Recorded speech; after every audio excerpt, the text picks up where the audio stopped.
त्यागी अनुराग भदौरिया ने। सम्मान से मैं कहना चाहता हूं ये आपके लिए है। नहीं वो खाएंगे कांग्रेस के वो भी दुख में, ये नहीं दुख में हो या खुशी में हो, में। ये फैक्ट्री से नहीं, मैं हलवाई से बनवाकर स्पेशली इसीलिए लेकर आया था कि कांग्रेस के प्रवक्ता को खिलाऊं और बताऊं कि जलेबी हरियाणा और पूरे देश में तो सिर्फ हलवाई से बनी हुई चलती है। खैर, आपने जो कहा कि अखिलेश यादव जो है वो मेहनत करते हैं, सारी चीजें करते हैं, लेकिन ऐसा तो कांग्रेस वाले नहीं मानते।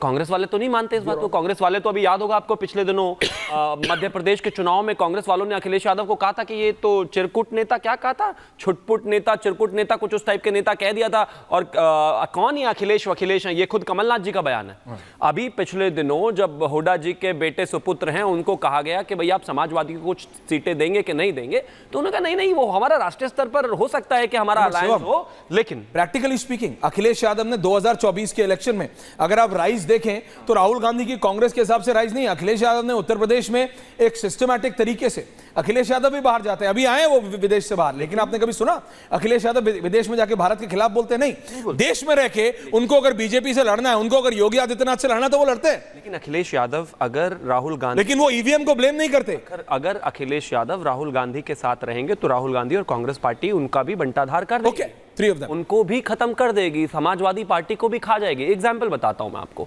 इन्होंने सबसे पहले अगर मैं बात करूं हरियाणा की, तो हरियाणा में कोशिश की आम आदमी पार्टी के साथ गठबंधन करने की, फिर उनको साइडलाइन कर दिया, जेडीएस को हरा कर उनका काम खत्म कर दिया, वहां पे भारतीय जनता पार्टी कांग्रेस सामने सामने आ गई। असम में एआईयूडीएफ को खत्म करके वहां भारतीय जनता पार्टी और कांग्रेस सामने सामने आ गई, जेडीएस खत्म कर दी। और इसके बाद इस तरह की अभी आप एक देखिए हरियाणा में एक भी क्षेत्रीय दल नहीं बचा, तो ये तो बहुत खतरनाक लोग हैं। अखिलेश यादव को तो इनके साथ बिल्कुल नहीं रहना चाहिए। और एक और इसको भी छोड़िए अजय जी, इसके अलावा जलेबी बढ़िया, बहन कुमारी मायावती के साथ गठबंधन, खा लो, बिल्कुल खा लेंगे। अरे बढ़िया है ये कोई भगवा जलेबी थोड़ी ना, इतना दाने दाने पे लिखा है खाने वाले का नाम। हार गए अब तो वोट कम जितनी होनी थी। खाने में क्या दिक्कत है, क्या शर्मा? शिवम त्यागी के थोड़ी खाने, ये तो अच्छा टेस्ट कहना चाहता हूं भाई, it's a tasty thing. Western UP वाले अनुराग भदौरिया जी, 10 सेकंड और दे दीजिए। मायावती जी के साथ रहते रहते उनके 8 विधायक चुरा लिए।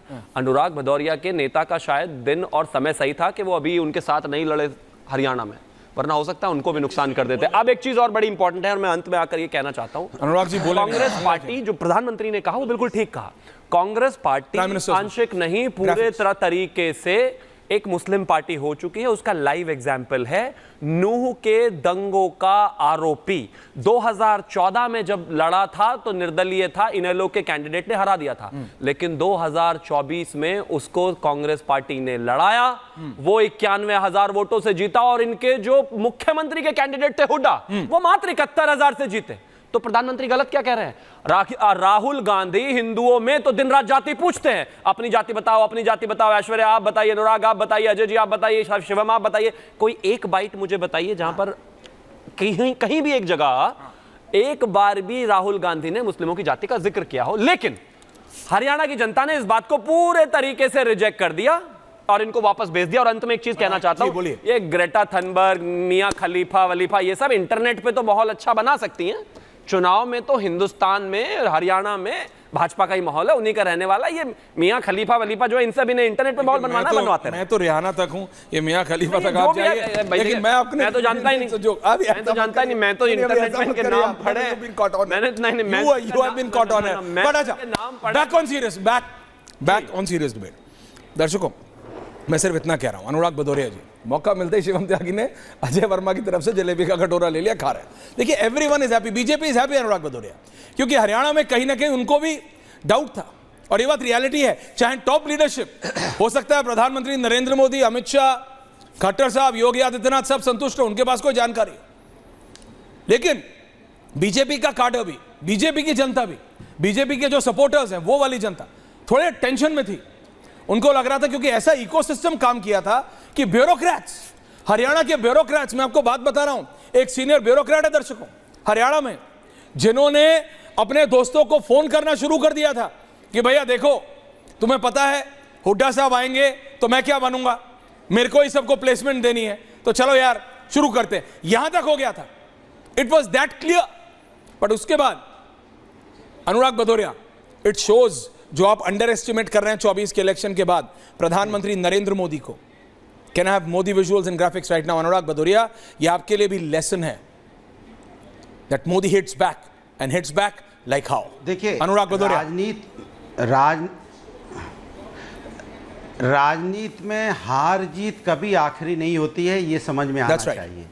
शायद ये बीजेपी नहीं समझ पा रही है। जनता ने बीजेपी को जिताया हरियाणा में, तो उसको उन्हें जनता को बधाई देनी चाहिए, बजाय इसके कि फिर नफरत की बात शुरू कर दी, फिर वही हिंदू मुस्लिम की बात शुरू कर दी कि नूह में कैसे जीते, वहाँ कैसे जीते, उनको 71,000 से हुड्डा जी जीते, वो 1 लाख से। क्या बातें भाई, नफरत की राजनीति कब तक करोगे भाई? आपको धन्यवाद देना चाहिए, जनता का तो धन्यवाद दे रहे हो, नफरत का एक बात। दूसरी बात, भारतीय जनता पार्टी अभी ज्ञान दे रही है। अरे भैया, आप जिस पार्टी के साथ जाते हो या तो उसको पूरी तरह खा जाते हो या नहीं खा पाते हो तो तोड़ देते हो। आपने जेजीपी के साथ सरकार बनाई, दुष्यंत चौटाला के साथ हरियाणा में पूरी तरह से खत्म हो गई, पूरी तरह से आप खा गए। उसके बाद आप अगर दूसरी जगह जाओगे तो जो सरकारें, आपने शिवसेना को 2 भागों में तोड़ा, एनसीपी को 2 भागों में तोड़ा, पासवान जी की पार्टी को 2 भागों में तोड़ा। आप तो हर पार्टी को तोड़ने में लगे रहते हो। तो आप ये ज्ञान किसको दे रहे हो भाई? मेरे समझ में नहीं आता। गठबंधन धर्म तो आप निभाना जानते नहीं है। राजनीति में याद रखना चाहिए। आप एक बात सही कह रहे थे, अखिलेश जी से राजनीति सीखनी चाहिए, क्योंकि अखिलेश जी एकमात्र ऐसे नेता हैं जो भारतीय जनता पार्टी को, राहुल गांधी को सीखनी चाहिए, मैं ये मानता हूं। आवाज ऊंची होगी तो कुछ लोगों तक जाएगी, लेकिन बात ऊंची होगी तो बहुत लोगों तक जाएगी। अखिलेश यादव जी की बात ऊंची होती है, उनकी बात होती है कि वो किसानों की बात करते हैं, अजय जी को भी उनकी बात होती है कि महिलाओं की सुरक्षा की बात करते हैं, युवाओं की बात करते हैं, वो बात होती है विकास की राजनीति करते हैं, वो रोजगार की बात करते हैं, वो कहते हैं कि समाज में कैसे समानता है, कैसे सामाजिक न्याय मिले। उनकी बात ऊंची है, इसलिए बात जनता तक पहुंचती है और जनता समाजवादी को चुनती है। लेकिन सवाल यह है कि भारतीय जनता पार्टी तो उत्तर प्रदेश में जीत नहीं पा रही है। अगर हरियाणा की बात की जाए तो देखो, जम्मू कश्मीर की बात ही नहीं कर रहे भाई। 2 चुनाव हुए, हरियाणा और जम्मू कश्मीर, जम्मू कश्मीर पे बात ही नहीं कर रहे हैं। अगर एक इंडिया गठबंधन जीता, एक बीजेपी जीती तो टाई हो गया ना। जब टाई मैच हो गया फिर भी चिल्ला रहे हैं कि हम जीत गए, हम जीत गए। अगर वोट परसेंट भी देख लिया जाए तो इंडिया गठबंधन को, कांग्रेस को वोट मिला है हरियाणा में 40.9%। तो आप ही की थ्योरी लेता हूं अनुराग भदौरिया जी, 39.3%। अनुराग भदौरिया जनता ने, तो अनुराग जी नहीं, तो आप ही की थ्योरी लेके अगर यूपी में आप थोड़ी सीटें ले भी आए तो बाकी स्टेटों में आपकी 0 आए, तो उसमें तो आप खत्म हो गए। देखिए, बात वहां करते हैं, बात ना बराबरी की होती है, ये नहीं होता। हरियाणा इलेक्शंस, सुनिए, जनता के इलेक्शंस मैथ्स की थ्योरम नहीं है। नेगेटिव पॉजिटिव नहीं होता। सुनिए मेरी बात, नेगेटिव पॉजिटिव नहीं होता है, माइनस इंटू माइनस पॉजिटिव नहीं होता, माइनस ब्रैकेट के अंदर पॉजिटिव नहीं हो जाता है। मेरी बात सुनिए, हरियाणा के इश्यूज अलग थे, हरियाणा का वोटर अलग है, जम्मू कश्मीर का वोटर अलग है। बीजेपी को सचमुच सोचना है कि 370 हटने के बाद जम्मू में उन्होंने बहुत अच्छा प्रदर्शन किया, लेकिन वैली में वही ढाक के 3 बात। वैली में बीजेपी क्या कर पाई है, यह सोचना है। भारतीय जनता पार्टी को यह सोचना है।